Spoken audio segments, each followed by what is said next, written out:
Olá, irmãos, saúdo cada um de vocês com a graça e a paz do nosso Senhor Jesus Cristo, amém?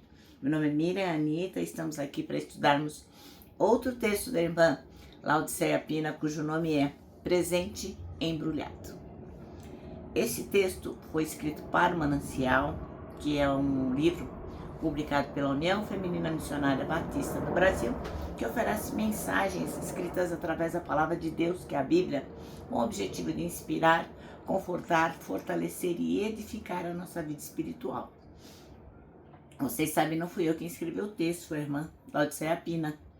Então o que eu faço? Eu leio com vocês e conto aquilo que eu entendi. Gosto sempre de deixar claro que tudo é feito com a maior simplicidade. A gente ora, a gente presta atenção no que lê e eu falo daquilo que entendi, né? Não tem nada que foi aprimorado através de anos de estudo, nada disso. É simplesmente o meu devocional que eu compartilho com vocês, tá bom? Quero também pedir que vocês possam fazer o mesmo com outras pessoas, compartilhar, para que outras pessoas ouçam a palavra de Deus e também possam meditar nela, tá bom? Bem, vamos iniciar orando? Ó Jesus, em teu nome pedimos que tu possas nos orientar, possa nos ensinar, que nós possamos entender as verdades eternas que tu tens hoje para falar no nosso coração. Amém.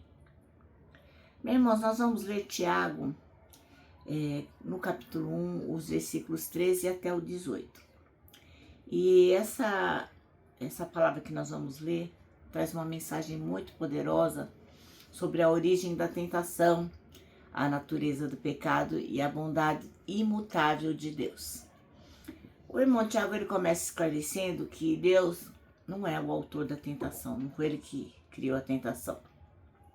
Quando a gente é tentado, a gente não deve falar, foi por causa de Deus que inventou a tentação, é culpa dele.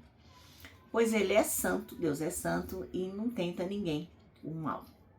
Em vez disso, a tentação nasce dos nossos próprios desejos desordenados, que nos seduzem. E quando são alimentados, geram pecado, e o pecado, quando amadurece, leva o quê? A morte espiritual. A gente sabe, né, que o salário do pecado é a morte. Mas o irmão Tiago não vai parar por aí. Ele vai lembrar que tudo que a gente recebe de bom vem do alto, do Pai das Luzes, que é constante e que é fiel. Deus não muda com as sombras.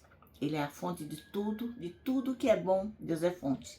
E pela vontade dele, ele nos regenera pela palavra da verdade para que a gente seja como os primeiros frutos da nova criação, novas criaturas, né? Bom, então qual é a mensagem central disso que a gente vai ler? É a responsabilidade pelas escolhas que a gente faz. Deus oferece para a gente a vida, a verdade, a bondade. Ele sempre oferece essas coisas para nós. Ele não nos abandona à mercê da tentação. E ele nos chama para quê? Para que a gente possa ter uma vida transformada. Vamos ler? Tiago 1, 13 a 18.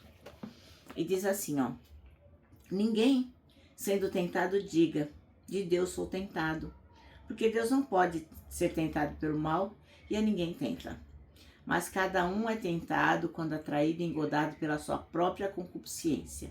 Depois, havendo a concupiscência concebido, dá luz ao pecado. E o pecado, sendo consumado, gera morte. Não erreis, meus amados irmãos.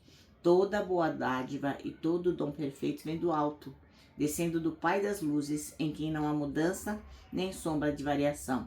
Segundo a sua vontade, ele nos gerou pela palavra da verdade para que fôssemos como primícias das suas criaturas. Amém? Bom, então, o versículo escolhido pela irmã Laodiceia Pina foi o 17, que diz assim, ó. Toda boa dádiva e todo dom perfeito vem lá do alto, descendo do Pai das Luzes, em quem não pode existir variação ou sombra de mudança. Ora, então ela dá como ilustração o fato de que um homem tinha grande admiração por obras de arte. Ele costumava ir nas galerias, ele ficava lá horas e horas e horas admirando os trabalhos dos pintores, admirando os trabalhos dos escultores. E aí ele pensava, puxa, isso é tão bonito, como eu gostaria de ser um artista. Aí uma vez um amigo dele precisou viajar e pediu que ele guardasse na sua casa uma estatueta de grande valor. Um dia, quando ele estava lá olhando aquela estatueta, o que ele fez? Derrubou e quebrou. Ficou desesperado pensando no que iria fazer. Resolveu então fazer o quê? Comprar material para tentar restaurar a tal da estatueta, a estatueta tão cara. Assim, o que ele ia fazer? Ia devolver a estatueta inteira. Quando o amigo dele voltasse, ó, calha de bico fechado. E quando ele restaurou a estatueta, ele a deixou muito, muito mais bonita. Ele era um grande escultor e não sabia. O que acontece? Essa ilustração vai nos dizer que todos nós nascemos e recebemos de Deus presentes, aquilo que a gente chama de talento. E esses talentos, quando eles não são usados para a edificação, a bênção do reino de Deus, em favor de outras pessoas, a gente tá perdendo de utilizar os dons que Deus nos deu. Então Deus dá para todo mundo presente. E quando a gente retém, a gente deixa de abençoar. Ora, esses dons são presentes dados por Deus e Ele nos capacita a colocar todos os nossos dons em prática. A Bíblia relaciona mais de 20 dons espirituais. A gente vê lá em Romanos 12, 3 a 8. Romanos 12, 3 a 8. Que diz assim, ó.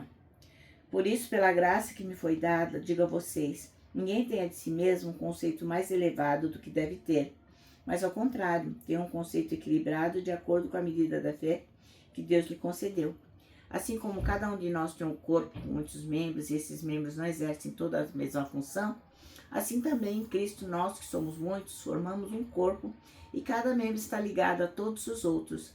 Temos diferentes dons de acordo com a graça que nos foi dada. Se alguém tem o dom de profetizar, use-o na proporção de sua fé. Se o seu dom é servir, sirva, e se ensinar, ensine. Se é dar ânimo, que assim faça, e se é distribuir, que contribua generosamente. Se é exercer liderança, que exerça com zelo, se é mostrar misericórdia, que o faça com alegria. E também a gente tem lá 1 Coríntios 12, 13, que vai falar de outros dons, né? Coríntios 11 vai falar dos dons espirituais e o 1 Coríntios 14 vai falar os dons de profecias e de línguas. Aí se você tiver maior interesse, você lê lá, 1 Coríntios 12, 1 Coríntios 14, que eu não vou ler para não ficar muito extenso. Então, irmãos, todo servo de Deus recebe um ou mais dons para edificação de si mesmo e também da igreja. E você já descobriu qual é o seu dom? Qual é o presente que Deus deu para você? Se você ainda não descobriu, desembrulhe esse presente e use-o para a glória de Deus. Bom, nosso manancial termina assim, ó. Deus nos capacita para desenvolver os dons a fim de abençoar e sermos abençoados. Bom, agora eu vou terminar deixando aqui meu abraço diário de urso, ó. Lembrando que para nós que sabemos que Deus nos dá um presente, e nós temos que desembrulhá-lo, para nós o abraço deu super certo. Lembra também do versículo que temos que decorar este ano, que é o Salmo 12, Salmo 25, 12. Salmo 25, 12, que diz assim: quem é o homem que teme ao Senhor? Ele o instruirá no caminho que deve seguir. E agora eu me despeço com a frase do ano que diz o seguinte: tudo está errado até que Deus venha e conserte as coisas.